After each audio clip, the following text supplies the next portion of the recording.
Hi, I'm Matt Overstreet from QCTV, and thank you for joining us for QCRx. And this is a show where I get a chance to sit down and talk to people who are in medical professions about some issues that affect us day to day.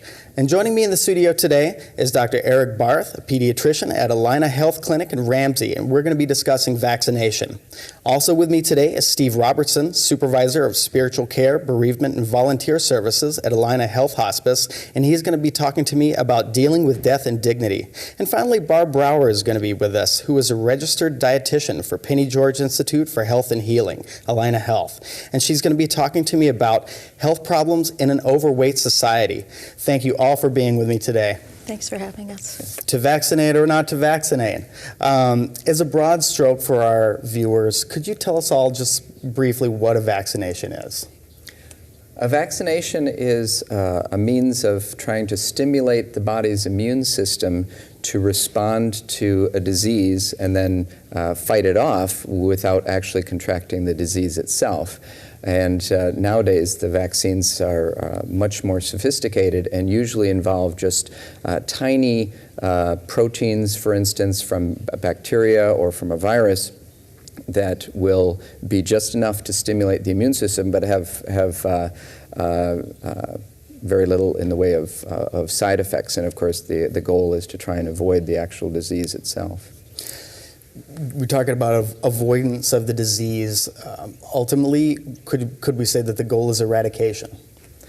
In some cases, yes. It depends on what the vaccine or the disease itself. Certain diseases have they're so widespread, so easily transmitted, and they have other hosts, perhaps even besides humans, and those are going to be much more difficult.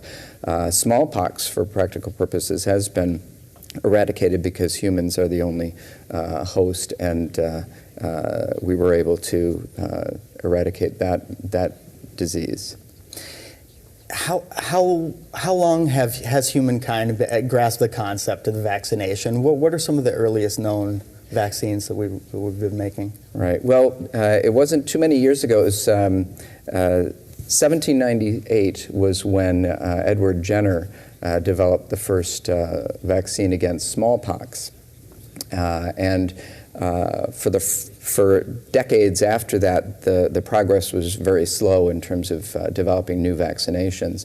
But in recent decades, it's been much more rapid as medical technology has advanced. We've been able to develop vaccines on a much quicker pace.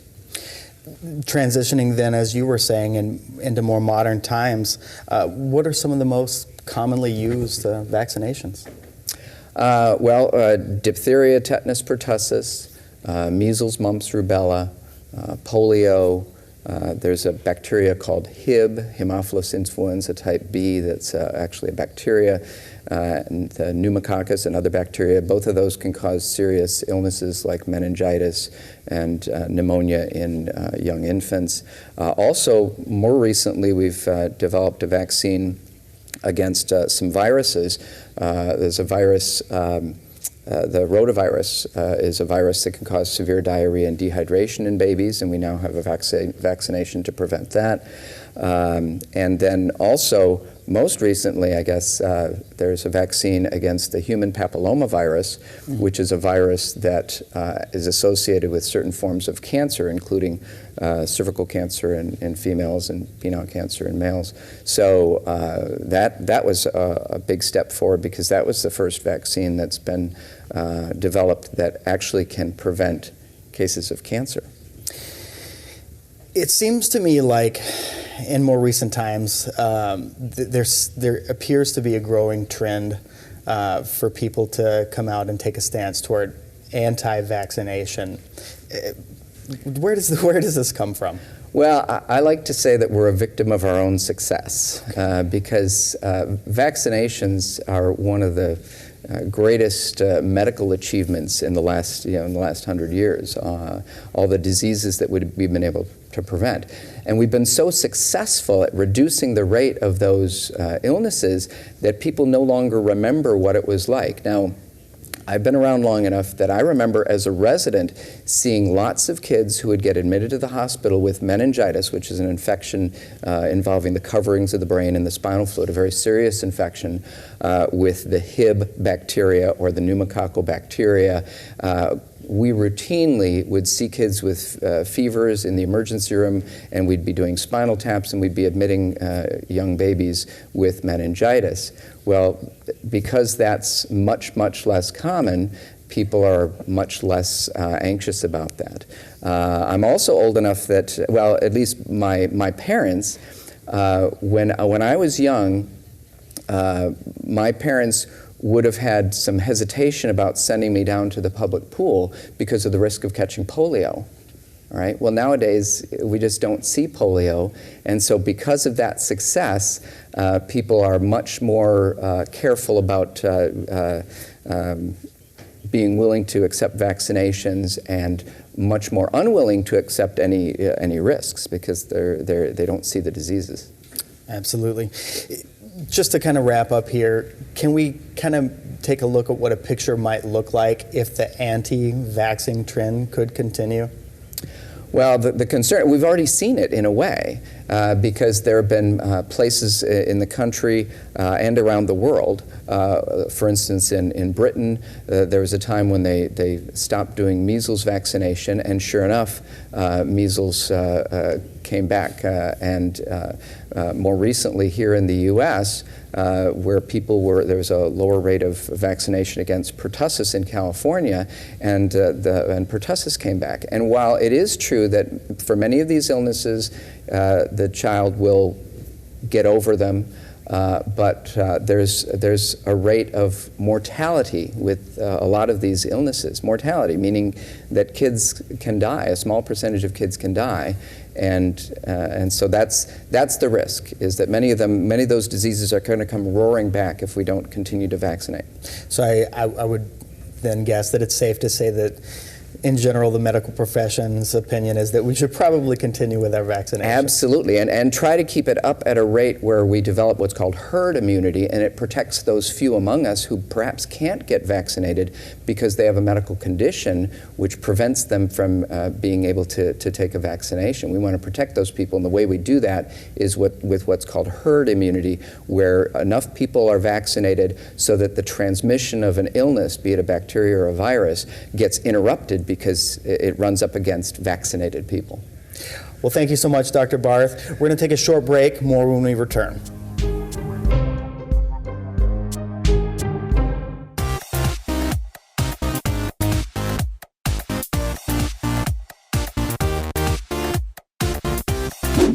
What I like about QCTV is that I can watch local programming even when I'm away at school in Boston. I just go to QCTV.org and I can find out what is happening in Anoka, Andover, Ramsey, and Champlin.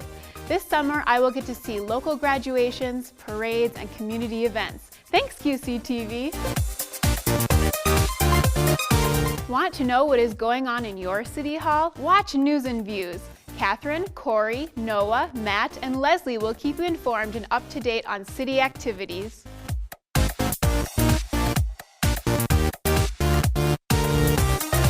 I hope you're enjoying our local programming right here on QCTV.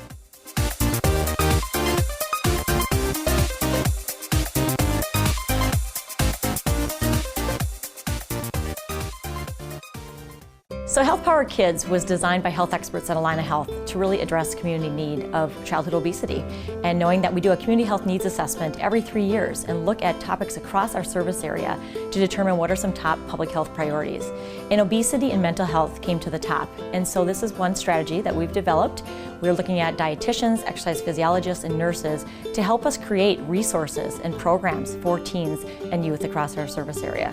So Health Power Kids is designed for preschoolers through middle school, and it focuses on 4 areas: nutrition, physical fitness, life balance, and also hygiene. So hand washing, oral hygiene, bathing, those type of things.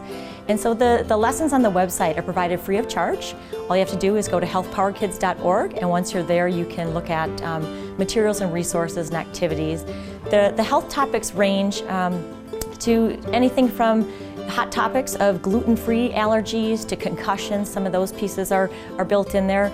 And then there's activities and things that the youth can do to help them understand the concepts. And there's more than 50 lessons currently on the website. And we also have newsletters that have been developed. So whether you're using this in a daycare or a school setting or other educational setting, you can help send that message back home to the family. The newsletters are provided in both English and in Spanish, and you can either print them out or just reference them when you're on the website. There's also something called power chargers. And power chargers are fun. They're short bursts of activity that you can do basically anywhere. So if there's a couple minutes before dinner's ready, just log on to the website, look at some of the different power chargers, and you've got a quick visual as well as a description on how you can do a simple activity with your children to help them stay motivated and activated. As well as in a classroom setting. You can use power chargers before a test just to kind of get those little jitters out before the kids are ready to sit down and take their test. Just a variety of different resources. We also have recipes built into the website. We've got a whole parent section, stuff for families, knowing that parents and grandparents are wanting to help their kids be healthier these days. We have a lot of material built into the website. And we are back to QCRx. Next coming up, we are going to be discussing dealing with death and dignity with Steve Robertson. Thank you for being here again. So first of all, can you talk a little bit about what your experience is specifically with this topic? Well, as the Supervisor of Spiritual Care, Bereavement, and Volunteer Services with Hospice, I've been working with Hospice for approximately 5 years. In that time, I came into Hospice following my own father's death, where the Hospice team helped him die with dignity. And I was so impressed by the work that Allina Hospice did. I thought that's where I want to go and finish my career. Death with dignity is a topic that seems to be lifted up in our populace right now. And so in hospice, the philosophy of that is to help a person come into a time in which we will all face, namely our death, and to help face it with dignity. And what does that mean? Death itself is a process that none of us will be able to escape. It's a reality. But how we die is something in which we can choose. And that is where the dignity comes in. Dignity itself comes from Aristotle, where he had a philosophy of dignity, where the Latin term dignitas is actually a term that means worthy or nobility. Are we helping a person recognize their nobility and their worthiness? What does that mean? Well, in hospice, oftentimes we hear the phrase, the golden rule, do unto others as I would want done unto me. In hospice, we do what we call the platinum rule, which many people don't understand, and that is do unto others as they want done unto them. And when we follow that rule and that philosophy, which Aristotle started, it gives the patient dignity, because we are forced then, and I don't want to use forced in a negative way, but we are forced to listen to the patient and to follow what their wishes are as they meet this process called death. Facing that process, there I would assume as it's a case-by-case basis. Are there any common threads that you can see that you would probably do for everyone? Well, there's three threads that I think are common that Cicely Saunders, the founder of hospice, of modern day hospice, emphasized, and that was pain management. No person needs to die in pain. The second thing is emotional support. Everyone, when they are facing their own mortality, usually finds themselves needing support outside the medical field. And then the third leg of that stool is spiritual care. Everyone is asking the question, okay, now what's going to happen? What happens when I die? Will there be a creator? Will there be nothing? And so our job is to help them manage their pain, to make sure that their emotional needs are met, and that their spiritual care, as they understand that, is taken care of. It seems to me, talking about those specific three things, that with pain management, that's something that's a kind of a known factor. That's something that we should be able to treat easily enough. And then also emotional backup too. We have maybe psychology to lean back on. The spiritual side, I'm very curious about. That's something I'm curious. What are some ways in which you could minister to that need? Well, again, it's listening to the patient. What is their spiritual belief? What is their spiritual background? It's not imposing what my personal beliefs are.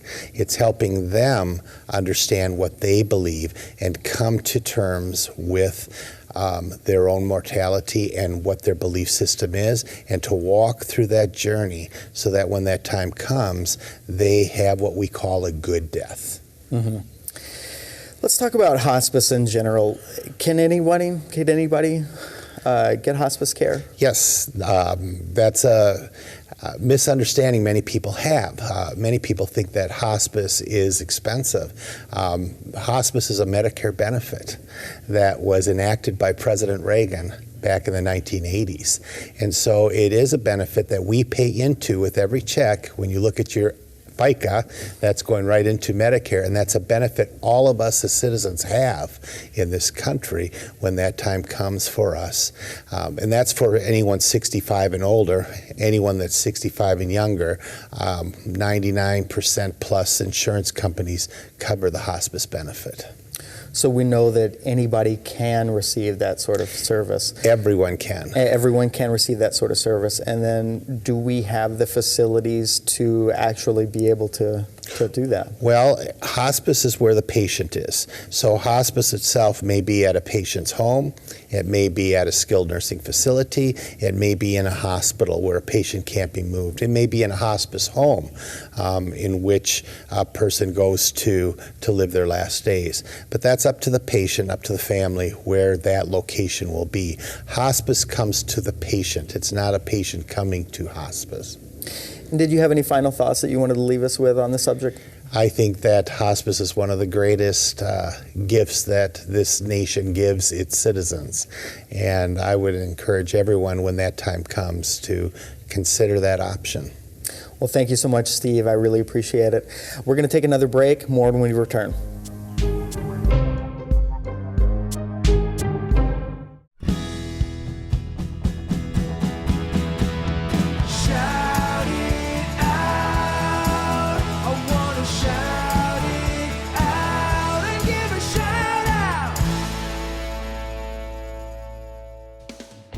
My name is Cassie Padula from Brooklyn Park, Minnesota, and I like to say a shout out to my sister Jenna Padula because she has been with me through all of this 4-H experience.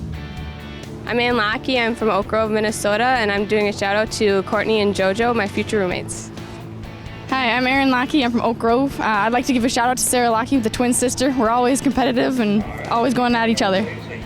Hi, I'm Haley Duke, and I'm from Anoka County, and this is my rabbit Diva, and I'd like to give a shout out to my crazy rabbit mom, Lisa Aga. Hi, I'm Lisa Aga, and this is my son, Will Aga. We're from Lino Lakes, Minnesota, and we would like to give a shout out to Ted Perry.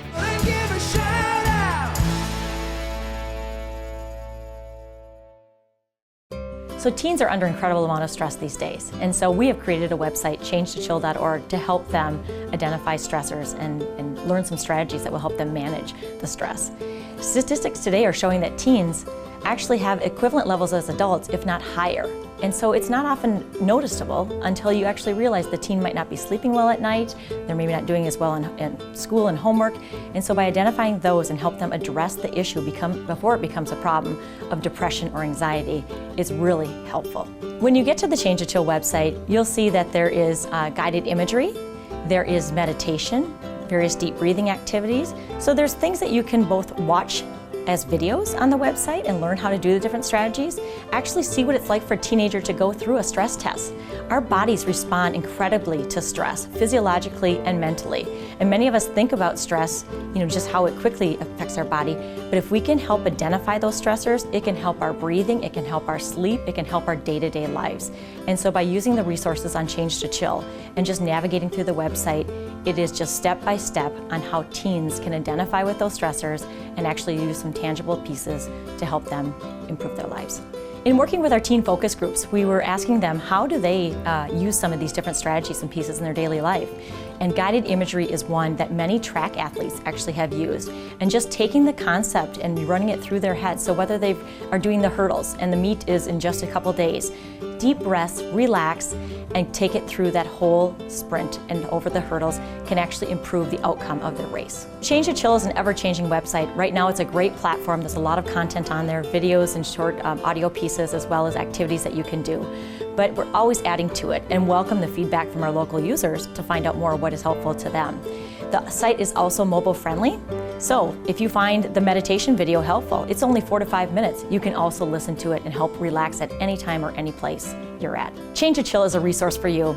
Please take the time to go to the website, changetochill.org, and see all that there is, and just know that there is a way to live more stress-free. And we're back again to QCRx. Coming up next, we're going to be discussing health problems in an overweight society with Ms. Barb Brower. Thanks for joining us again. Thanks for having me.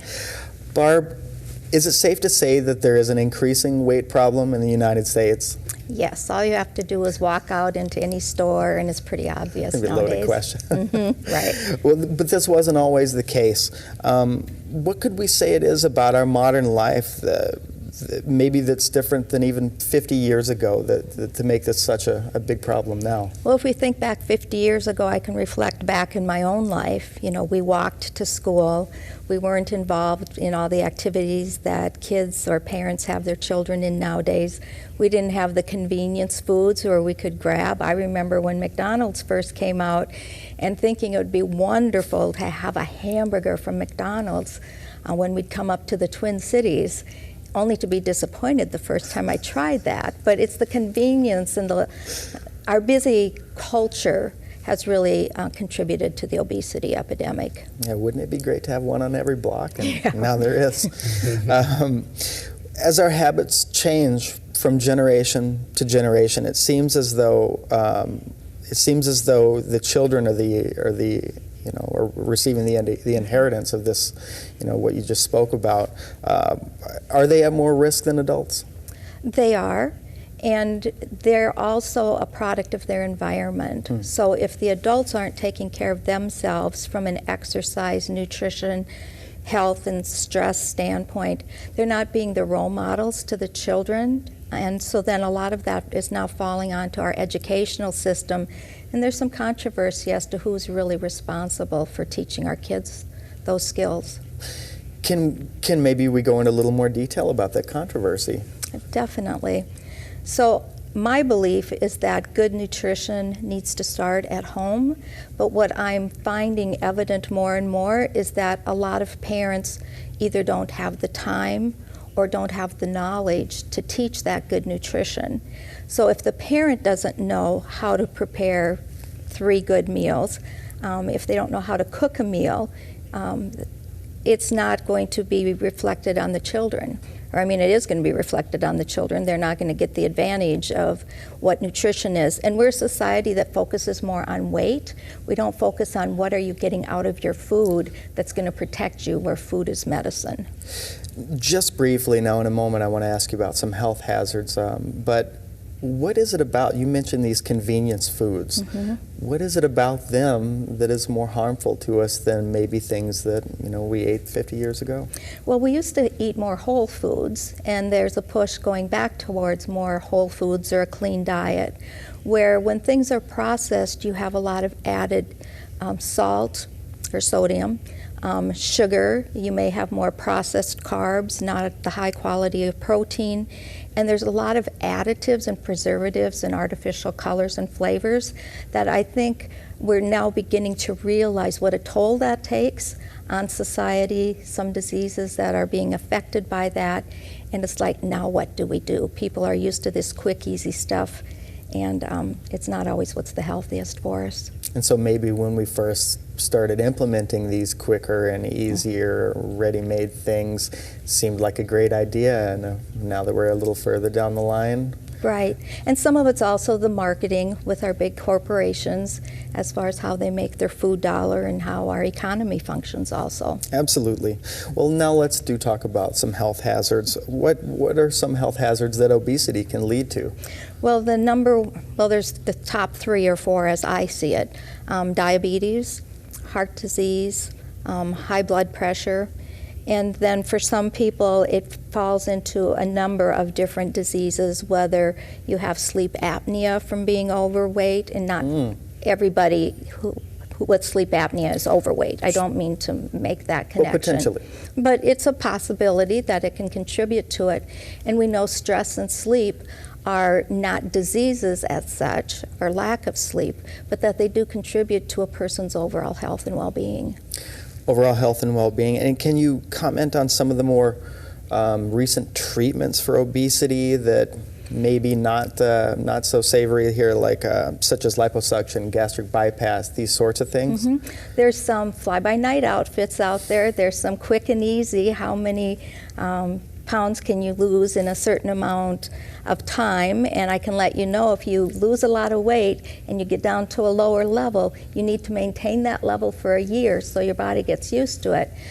Gastric bypass has been proven to be quite successful for those morbidly obese individuals who have not been successful at losing weight any other way. Liposuction, I think there's some controversy.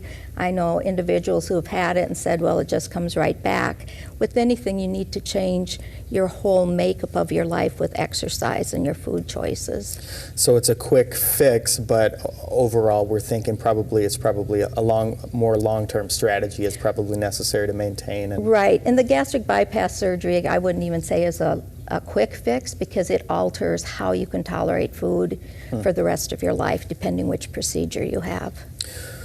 What are some things that we can do in our daily lives to maybe head obesity off at the path? Well, we know that there's the standard American diet. There's what somebody would consider a perfect diet, but it's to make one change yourself every day, whether it's going from 2 sodas a day to 1, or going out and getting 5,000 steps if you normally only get 4,000 steps, but to make measurable changes that you can add to rather than trying to change everything at once. You want to be successful. You want to feel good about yourself. And if you add all those things, it'll add up to good health. And my analogy is anyone who has ever run a marathon has to go 1 foot in front of the other to get to the end. So for us to think we can take one step and jump to the end, that isn't reality. Absolutely. You know, that's something I'm going to take with me right there. I really like that. Well, thank you so much for that, Barb. You're welcome. That's been our show. I want to thank all of our guests, Dr. Eric Barth, Barb Brower, Steve Robertson, and thanks to all our viewers for checking out the show. If you have a topic that you might be interested in that we didn't touch on today that you might like to see in a future show, feel free to contact us at QCTV.org, where you can find this show as well as the rest of our award-winning programming. Have a wonderful day and good health to you all.